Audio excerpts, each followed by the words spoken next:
انما المؤمنون الذين اذا ذكر الله وجلت قلوبهم واذا تليت عليهم آياته زادتهم ايمانا وعلى ربهم يتوكلون.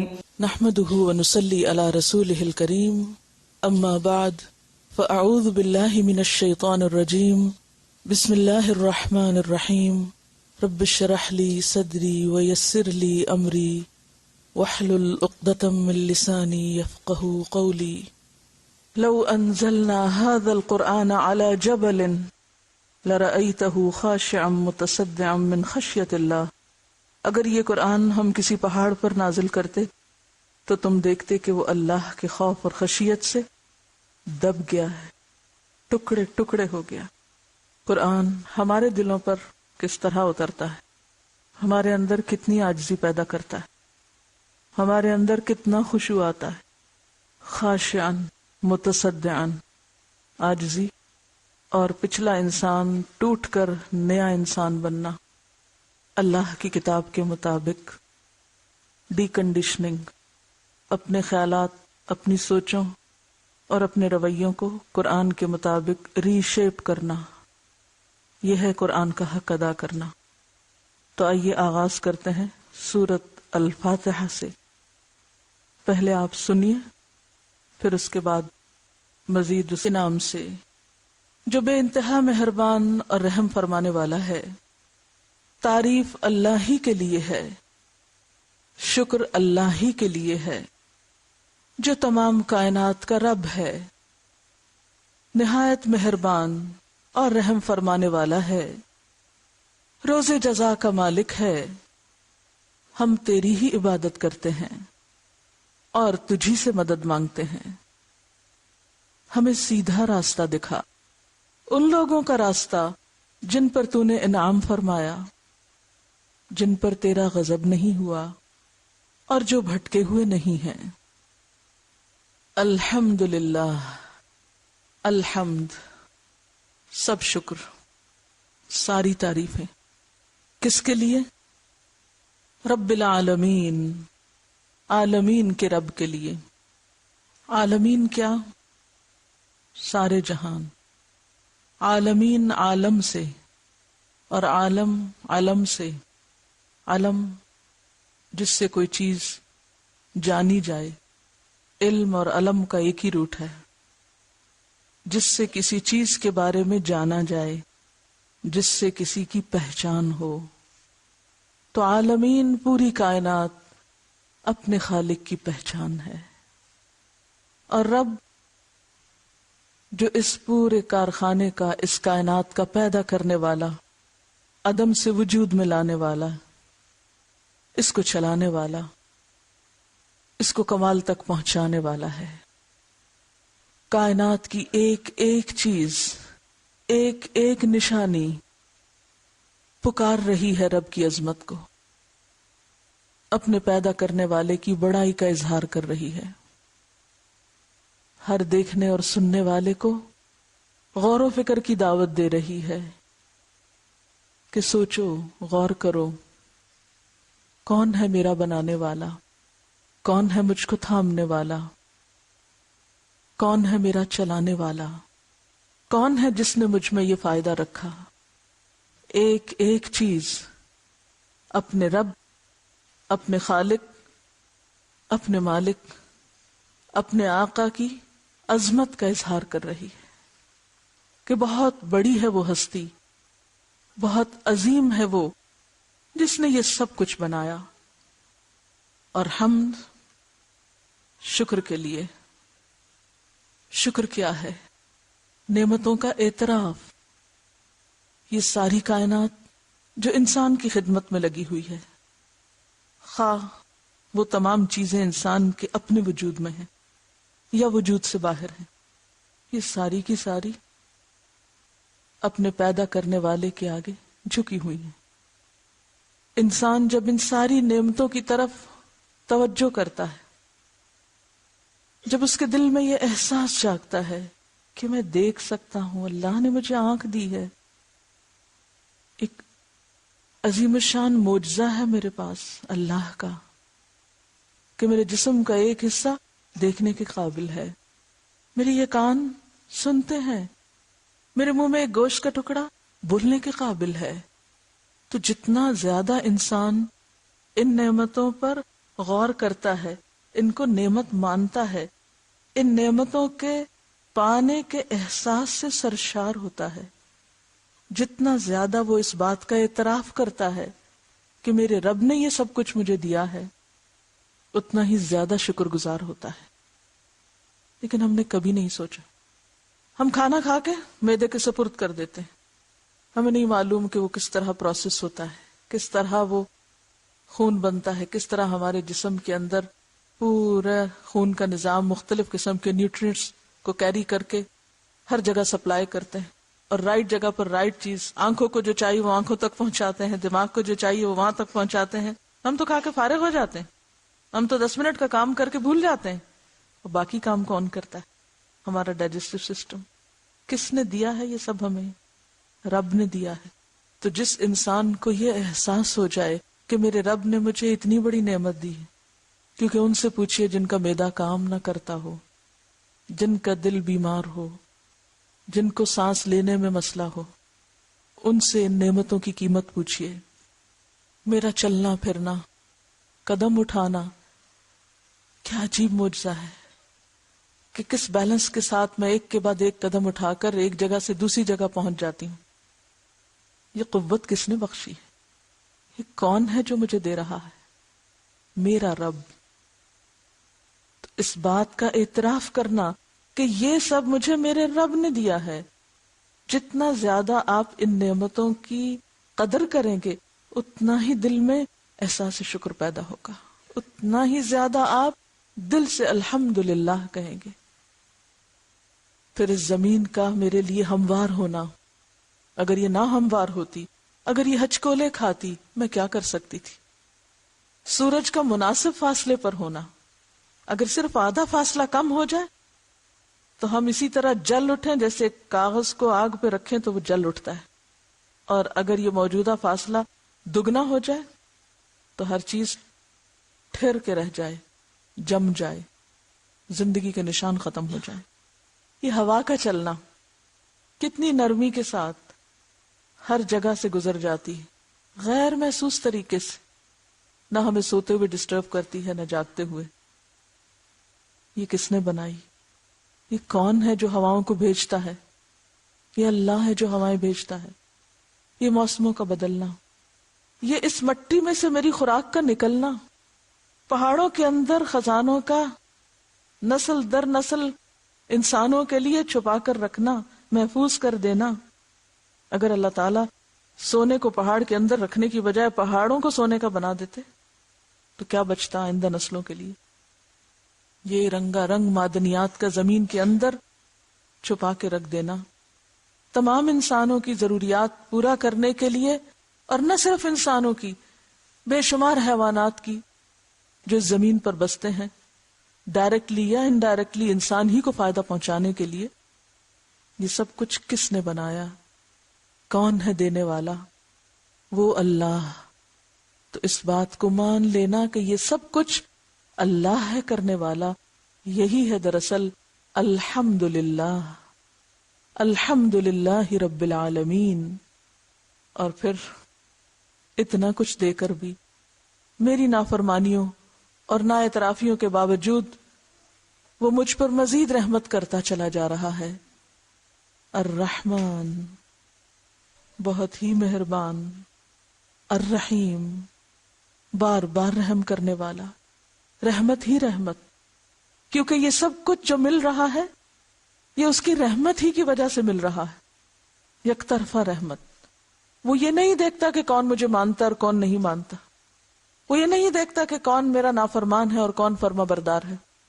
وہ یکساں طور پر سورج کی روشنی کو سب کے لیے عام کر رہا ہے، یکساں طور پر سب کے لیے ہوا بھیجتا ہے، یکساں طور پر سب کے لیے رزق فراہم کرتا ہے۔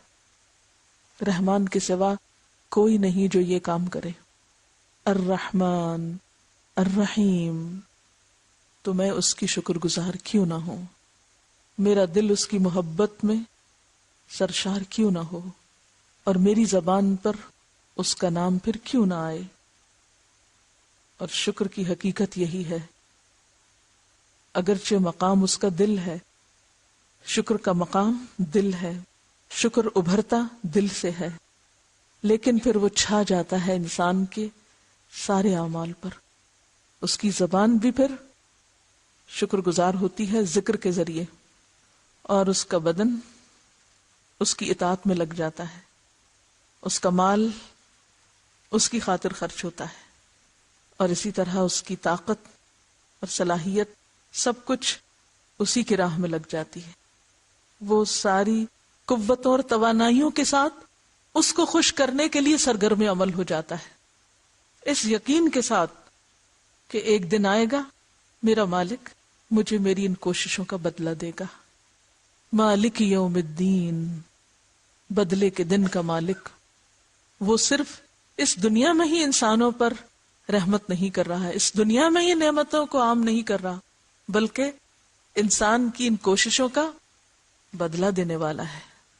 اس نے انعام کا دن رکھا ہے کہ جو شکر گزار ہوں گے ان کو پھر مزید انعام دوں گا. دنیا میں تو رحمت عام کر ہی رہا ہوں، قیامت کے دن خصوصی رحمت سے نوازوں گا. الرحمن الرحیم مالک یوم الدین. اس روز ساری بادشاہت اس کے ہاتھ میں ہوگی. الملک یومئذ للہ، پورے انصاف کے ساتھ خود سب کا فیصلہ کرے گا. تو جو بندہ اپنے رب کو پہچان جائے، اس کی رحمت کا اعتراف کرے، اس کے وعدوں پہ یقین رکھے، تو اس کا طرز عمل پھر کیا ہوتا ہے؟ ایاک نعبد، میں بھی پھر صرف تیرا ہی ہوں، میں بھی پھر صرف اور صرف تیرا ہوں. اونلی یورس، یورس اونلی، دونوں طرح سے. ہم یہ لفظ کس کے لیے لکھتے ہیں؟ جنہوں نے ہمارے لیے کچھ نہ کیا ہو. کبھی اللہ کے لیے بولا تنہائی میں، اکیلے میں، یا رب یورس اونلی، یا اونلی یورس، کوئی شریک نہیں تیرا، سب کچھ تو نے دیا. یہ دوسرے کہاں سے شریک ہو گئے تیری عبادت میں؟ تو ایاک نعبد، صرف تیری ہم عبادت کرتے ہیں. وایاک نستعین، اور صرف تجھ سے ہم مدد چاہتے ہیں، کیونکہ تو نے سب کچھ بنایا ہے، ہر چیز تیرے اختیار میں ہے، پوری کائنات تیرے تابع ہے، سب چیزوں کو تو کنٹرول کر رہا ہے، سب کے دل تیرے ہاتھ میں ہیں، سب انسان تیری طرف لوٹ کے جانے والے ہیں، لہٰذا میں کسی اور کی طرف کیوں دیکھوں؟ میں صرف تیری ہی طرف کیوں نہ دیکھوں؟ میں صرف تجھی سے کیوں نہ مانگوں؟ وَإِيَّاكَ نَسْتَعِينُ، صرف تجھ سے ہم مدد چاہتے ہیں، کسی اور پہ میں ڈیپینڈ نہیں کرتی، کسی اور پہ میرا بھروسہ نہیں. میرا بھروسہ، میرا توکل، میرا سب کچھ میرے رب کے پاس. لیکن یہ عبادت ہوتی کیا ہے؟ ایاک نعبد جب ہم کہہ دیتے ہیں تو یہ لفظ محض لفظ نہیں ہونے چاہیے، ان لفظوں کا معنی بھی معلوم ہونا چاہیے، اور اس کے پیچھے پھر جو اخلاق اور کردار مطلوب ہے وہ ہمارے اندر پیدا ہونا چاہیے. عبادت، عربی زبان میں عبادت کا لفظ کس سے نکلا ہے؟ عبد سے. عبد کہتے ہیں غلامی اور بندگی کو. العبادت الخضوع والتذلل. ڈکشنری میں عبادت کا کیا معنی ہے؟ الخضوع والتذلل. اللہ نے اپنے بندوں کو پیدا کیوں کیا؟ یہ سب کچھ بنا کے ہمیں بنایا، ہمارے لیے سب کچھ پیدا کیا، یہ سب ہمیں دیا، پھر ہمیں کیوں بنایا؟ وَمَا خَلَقْتُ الْجِنَّ وَالْإِنسَ إِلَّا لِيَعْبُدُونَ، کہ میں نے جن و انس کو اپنی عبادت کے لیے پیدا کیا ہے. تو گویا ہم پیدا ہی اس کام کے لیے ہوئے ہیں. یہ سب کچھ اس نے دیا ہمیں اس لیے کہ ہم اس کے بن جائیں. ہمیں عقل دی، ہمیں آنکھ دی، ہمیں کان دیے کہ اس کی نشانیاں دیکھیں، پہچانے، اس کو جانے، اس سے محبت کریں، اس پر ایمان لائیں، اس کی طرف رجوع کریں، اسی پہ بھروسہ کریں، اسی پہ توکل کریں، اور اسی کے ہو کر رہ جائیں. تو پھر عبادت کا معنی کیا ہوا؟ لسان العرب میں آتا ہے اصل العبودیت الخضوع والتذلل. عبادت کی اصل کیا ہے؟ خضوع یعنی عاجزی اور جھکنا. جمہور کا کہنا ہے، جمہوریت سے میجورٹی، جمہور کا کہنا ہے کہ العبادت التذلل، العبادت التذلل، کہ عبادت جھکنے کا نام ہے، دبنے کا نام ہے، اطاعت کا نام ہے. ابن کثیر کہتے ہیں عبادت کے لغوی معنی پست ہونے کے ہیں، اسی لیے کہا جاتا ہے معبد راستہ اور معبد اونٹ. معبد راستہ نہیں وہ راستہ جس پہ چل چل کے وہ بالکل ہموار ہو چکا ہو، سیدھا ہو گیا ہو. معبد وہ اونٹ جس پہ کثرت سے سواری کی گئی اور اب وہ ٹرینڈ ہو گیا ہے. شریعت میں اس سے مراد ایسی کیفیت ہے جس میں انتہائی محبت کے ساتھ، اب یہ لفظ یاد رکھیے، انتہائی محبت کے ساتھ انتہائی خضوع اور خوف موجود ہو. یہ ہے عبادت. ایک طرف ہے انتہائی محبت، اور یہ کیسے پیدا ہوگی، کب پیدا ہوگی؟ جب ہمارے دل میں نعمتوں کا احساس اور نعمتوں کا اعتراف ہوگا. جب ہم کسی کی خوبی دیکھتے ہیں تو تبھی ہمیں اس سے محبت ہوتی ہے نا. جو چیز اچھی لگتی ہے اسی سے محبت ہوتی ہے نا. تو جب ہمیں اللہ تعالیٰ کی پہچان ہوگی، اللہ تعالیٰ سے محبت ہوگی. جب اللہ کی پہچان ہوگی جبھی اللہ سے محبت ہوگی نا. جب تک اس کو جانے گی نہیں، محبت بھی نہیں کر سکتے صحیح معنوں میں. تو جب محبت پیدا ہوتی ہے اور جس کے لیے محبت دل میں آ جائے اس کے آگے انسان کیا بن جاتا ہے؟ آپ کا غلام.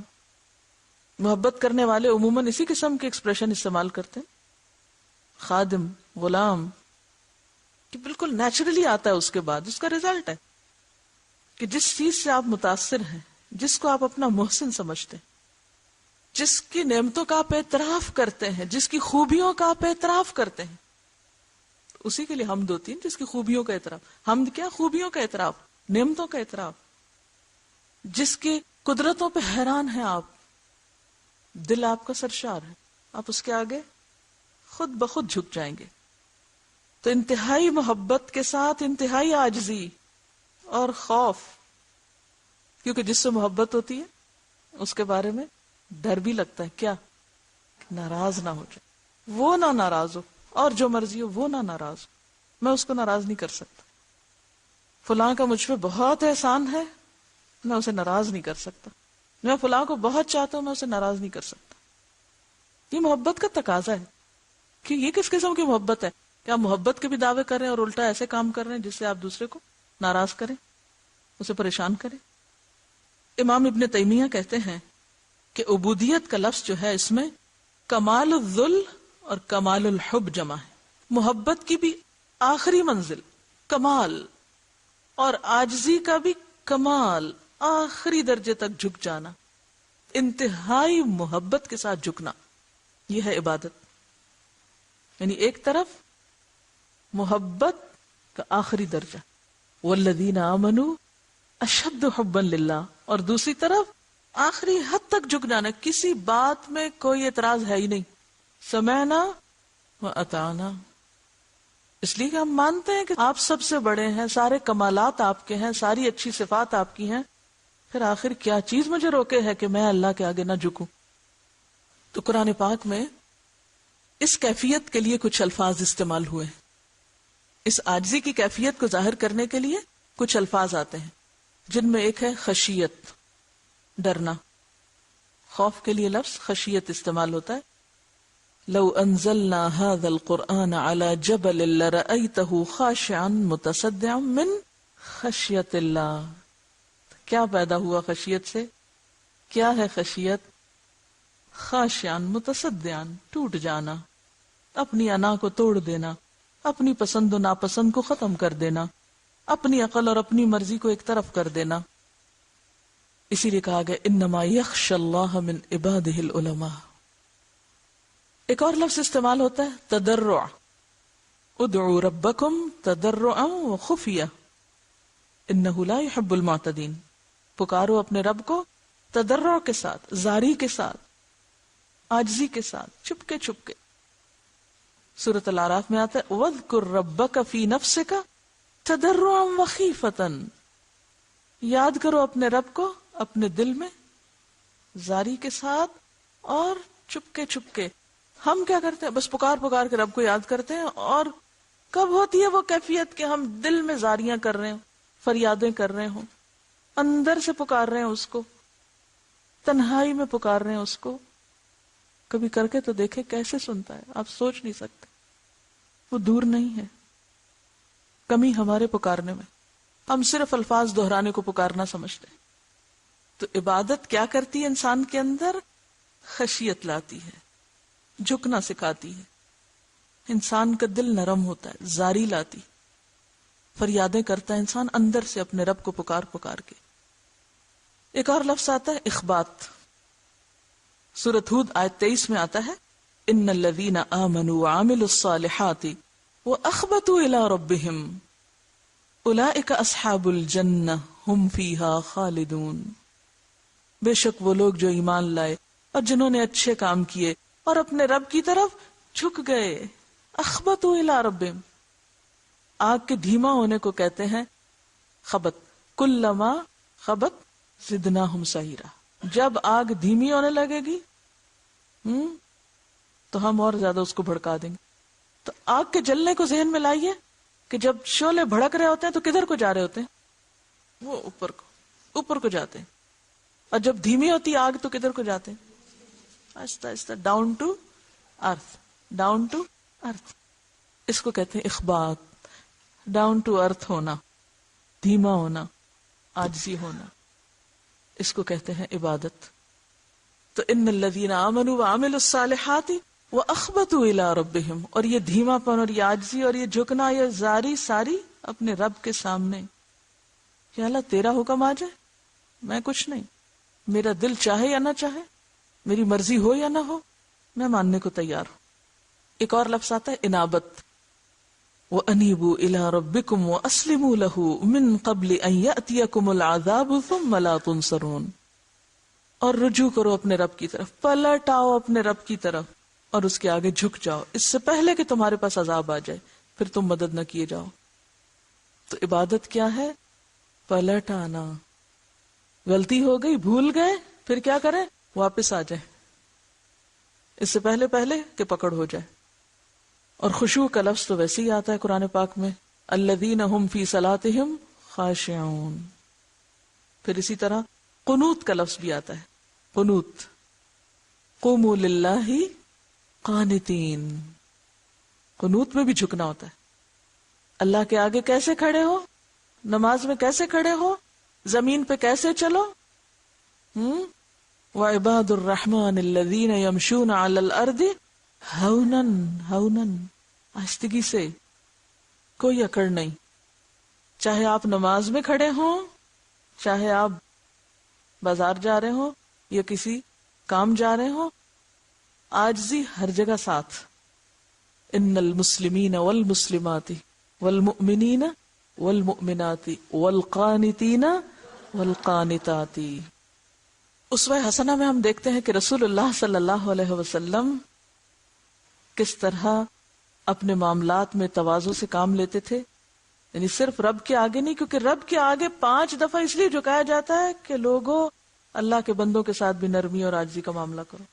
وہاں بھی کہیں جھک جایا کرو، وہاں بھی کہیں دوسروں کو مارجن دے دیا کرو. کیا اللہ کے رسول صلی اللہ علیہ وسلم سے بڑی ہستی بھی کوئی ہے انسانوں میں؟ نہیں. آپ کو کیا حکم دیا گیا؟ وَخْفِضْ جَنَاحَكَ لِلْمُؤْمِنِينَ. اپنے کندھے مومنوں کے لیے جھکا کے رکھو، یعنی توجہ دو ان پر. رسول اللہ صلی اللہ علیہ وسلم نے فرمایا اللہ تعالیٰ نے میری طرف وحی کی ہے کہ فروتنی یعنی عاجزی اختیار کرو، ایک دوسرے پہ فخر نہ جتاؤ اور ایک دوسرے پر باغیانہ طرز عمل نہ اپناؤ، یعنی سرکشی نہ کرو. سیدنا انس بن مالک کہتے ہیں ایک معمولی لونڈی رسول اللہ صلی اللہ علیہ وسلم کو ہاتھ سے پکڑ کر جہاں چاہتی لے جاتی. یعنی آپ مومنوں کے لیے اور سارے مومنوں کے لیے نرم مزاج تھے. یہ نہیں کہ کوئی بڑا انسان آیا تو اس کے سامنے تو عاجزی دکھائی اور کوئی اپنے سے چھوٹا نظر آیا تو وہاں پر انسانوں کی طرح بات ہی نہ کی، نہیں، ہر ایک ساتھ اچھے اخلاق سے. ہمارا انسانوں کے لیے جھکنا، سب کے لیے جھکنا ہو، صرف اپنے بڑوں کے لیے نہیں. عام طور پر ہم اپنے بڑوں کے لیے تو پھر بھی جھک جاتے، اور اپنے سے چھوٹے، چاہے ہمارے نوکر چاکر ہو یا کوئی عمر میں کم ہو جیسے اپنے بچے یا کوئی اور، یعنی بچوں سے جب ہم بات کریں گے تو خاص سرکشی کا سٹائل. استاد ہیں تو اسٹوڈنٹس سے بات کرتے ہوئے سر اٹھا کے، وائے آپ کو کیا معلوم کون کس سے بہتر ہے. انسان کسی کا مذاق اس وقت اڑاتا ہے جب وہ اس کو حقیر سمجھتا ہے. تو کیا کہا گیا؟ کسی کا مذاق نہ اڑو. کیوں؟ عسیٰ ان یکونوا خیرا منکم، ہو سکتا ہے تم سے زیادہ اچھے ہوں جن کو تم حقیر سمجھ رہے ہو. ایک اور روایت میں آتا ہے صحابہ کرام کے دل میں نبی صلی اللہ علیہ وسلم سے بڑھ کر کسی شخص کی محبت جاگزی نہ تھی، اس کے باوجود وہ آپ کو دیکھ کر کھڑے نہ ہوتے تھے. وجہ یہ تھی کہ وہ جانتے تھے کہ آپ اس کو ناپسند کرتے ہیں. تو اس سے یہ بھی پتہ چلتا ہے کہ احترام اور عاجزی کا مطلب صرف چند مخصوص رسمی انداز نہیں، بلکہ عام معاملات میں بات ماننا اور درست معاملہ کرنا ہے. تو ایاک نعبد، صرف تیری ہم عبادت کرتے ہیں، تیرے آگے جھکے ہوئے ہیں، اور تیری خاطر تیرے بندوں کے ساتھ بھی تواضع کا معاملہ کرتے ہیں. کیونکہ وہ ایک شخصیت کو فارم کرتی ہے نا، یعنی نماز یا وہ عبادت کی جو اسپرٹ ہے وہ انسان کو ایک مختلف انسان بناتی ہے. اور وہ مختلف انسان کس کے لیے؟ اپنے جیسے دوسرے بندوں کے لیے. ایاک نعبد و ایاک نستعین، اور صرف تجھ سے ہم مدد مانگتے ہیں، صرف تجھ سے ہم مدد مانگتے ہیں. اب دیکھیے کہ جس کو آپ بڑا سمجھتے ہو، جس کے احسانات کا آپ اعتراف کرتے ہو، پھر یہ ہو نہیں سکتا کہ آپ اس کو نہ پکاریں. آپ اپنے غم، خوشی، مشکل اور تکلیف کے موقع پر اس کو یاد نہ رکھیں. پھر جس سے آپ محبت کرتے ہیں، قدرتی طور پر ہر موقع پر وہ آپ کو یاد آتا ہے. عبادت میں عاجزی بھی آ گئی، محبت بھی آ گئی. یہ محبت کیا تقاضا کرتی ہے کہ صرف جھکے ہی نہیں، مانگے بھی اسی سے، پکاریں بھی اس کو. کیونکہ محبت کا مقام بھی دل ہے نا، جیسے شکر کا مقام دل ہے. تو جب دل میں محبت کسی کی آتی ہے تو انسان اس کو ہر موقع پہ یاد کرتا ہے. عربی کا ایک شاعر ہے، وہ کہتا ہے اپنی محبوبہ کو، وَقَدْ ذَكَرْتُكِ وَالْخَطِّيُّ يَخْطُرُ بَيْنَنَا، کہ میں نے تمہیں یاد کیا جبکہ ہمارے درمیان نیزہ بازی ہو رہی تھی. یعنی میدان جنگ میں نیزے چل رہے تھے، اتنا مشکل وقت تھا اور میں تمہیں یاد کر رہا تھا. تو ایک بندہ مومن جو اشد حبا للہ ہوتا ہے وہ کیا کرتا ہے؟ وہ اللہ کو یاد کرتا ہے. صرف مسجد میں نہیں، صرف عبادت کے موقع پر نہیں، صرف حج میں نہیں، صرف رمضان میں نہیں. کب؟ اللہم و بحمدک نشہد ان لا الہ الا انت نستغفرک و نتوب الیک.